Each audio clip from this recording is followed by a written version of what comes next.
முருகனே துணை. வேண்டுதல் நிறைவேற சூட்சம வழிமுறை என்னவென்று பார்ப்போம். ஒவ்வொருவருக்கும் ஒவ்வொரு விதமான இஷ்ட தெய்வங்கள் இருக்கும். என்னதான் குலதெய்வம் இஷ்ட தெய்வம் இருந்தாலும் சில பிரசித்தி பெற்ற கோவில்களுக்கு செல்ல வேண்டும். அங்கு இருக்கக்கூடிய தெய்வத்தை தரிசிக்க வேண்டும் என்று பலரும் ஆசைப்படுவார்கள். இன்னும் சிலருக்கோ அவர்கள் ஜாதக ரீதியாக இந்த கோவிலுக்கு சென்று வழிபட்டால் அவர்களின் வாழ்க்கை மாறும் என்றும் கூறப்படுகிறது. அதோடு மட்டுமல்லாமல் பலரும் சொல்ல கேள்விப்பட்டு தங்களுடைய வாழ்க்கை நிலை மாறுவதற்காக பல கோவில்களுக்கு சென்று வழிபாடு செய்பவர்களும் இருக்கிறார்கள். அந்த வகையில் திருச்செந்தூர் ஆலயத்திற்கு சென்று வழிபட வேண்டும். ஒரு சூட்சமமான வழிமுறையை பற்றி தான் இந்த பதிவின் மூலம் பார்க்க போகிறோம். நினைத்தது நிறைவேற சூட்சம வழிமுறை.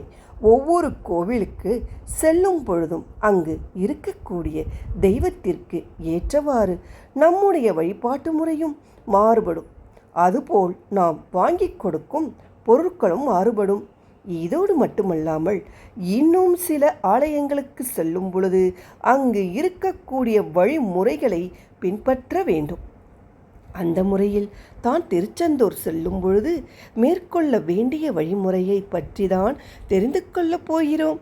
கடன் தீர வேண்டும், குழந்தை பாக்கியம் கிடைக்க வேண்டும், திருமணம் விரைவில் நடைபெற வேண்டும், சொந்தமாக வீடு வாங்க வேண்டும், சொந்தமாக வீடு கட்ட வேண்டும், குடும்பத்தில் வருமானம் அதிகரிக்க வேண்டும் என பல வேண்டுதல்களும் கோரிக்கைகளும் ஒவ்வொருவருக்கும் இருக்கத்தான் செய்யும். இந்த வேண்டுதல் நிறைவேற வேண்டும் என்பதற்காக பல பிரசித்தி பெற்ற ஆலயங்களுக்கும் செல்வோம். அந்த வகையில் மிகவும் பிரசித்தி பெற்ற ஆலயமாக திகழக்கூடியது தான் திருச்செந்தூர் முருகன் கோயில். திருச்செந்தூருக்கு அருகில் இருப்பவர்கள் வாரந்தோறும் தினமும் கூட செல்வார்கள். சில பேருக்கு வருடத்திற்கு ஒரு முறை, மாதத்திற்கு ஒரு முறை, விசேஷமான நாட்கள் செல்வார்கள். எப்படி நீங்கள் செல்வதாக இருந்தாலும் இந்த எளிமையான வழிமுறையை பின்பற்றினீர்கள் என்றால் நீங்கள் என்ன நினைத்து செல்கிறீர்களோ அது கண்டிப்பான முறையில் நிறைவேறும். திருச்செந்தூர் முருகன் கோவிலுக்கு செல்ல வேண்டும் என்று நினைப்பவர்கள் முதலில் நம்முடைய இல்லத்தில் இருக்கக்கூடிய முருகனுக்கு ஒரு நெய் தீபத்தை ஏற்றி வைத்து காண வர வேண்டும். எனக்கு ஆசையாக இருக்கிறது, அதற்குரிய வழியை காட்டு என்று மனதார வேண்டிக் கொள்ள வேண்டும். 11 நாட்களோ 21 நாட்களோ தங்களால் என்ற அளவு அசைவம் சாப்பிடாமல் விரதம் இருக்க வேண்டும். இப்படி விரதம் இருந்து திருச்செந்தூருக்கு செல்பவர்கள் கண்டிப்பான முறையில் வியாழக்கிழமை சுவாமி தரிசனம் பார்க்குமாறு செல்ல வேண்டும். முதல் நாள் சென்று இரவு தங்கி காலையில் எழுந்து நீராடிவிட்டு சுவாமி தரிசனம் செய்யலாம்.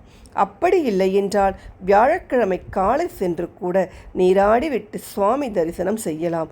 நினைத்த காரியம் நிறைவேற வேண்டும் என்று நினைப்பவர்கள் வியாழக்கிழமை சுவாமி தரிசனம் செய்வது என்பது மிகவும் மிகவும் சிறப்பு. காரணம், இந்த ஸ்தலமானது குரு ஸ்தலமாக கருதப்படுகிறது.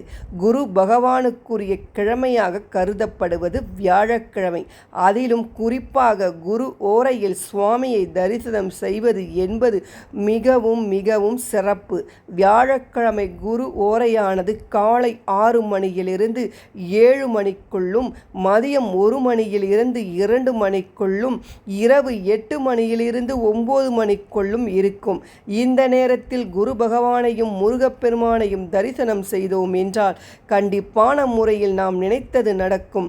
இதோடு மட்டுமல்லாமல் குரு பகவானுக்குரிய நிறமாக கருதப்படக்கூடிய மஞ்சள் நிறத்தில் ஆடை அணிந்து வழிபட்டு சாமியிடம் நாம் என்ன வேண்டுகிறோமோ அந்த வேண்டுதலை எந்தவித தங்கு தடையும் இல்லாமல் நமக்கு அருள்வார் என்று கூறப்படுகிறது. மிகவும் எளிமையான இந்த வழிமுறைகளை பின்பற்றி திருச்செந்தூர் முருகனை நாம் தரிசனம் செய்தால் நம்முடைய வேண்டுதல்கள் அனைத்தும் நிறைவேறும் என்று முடித்துக்கொண்டு இந்த பதிவை நிறைவு செய்து கொள்கிறேன். அடுத்த நல்ல பதிவில் பார்க்கலாம். நன்றி, வணக்கம்.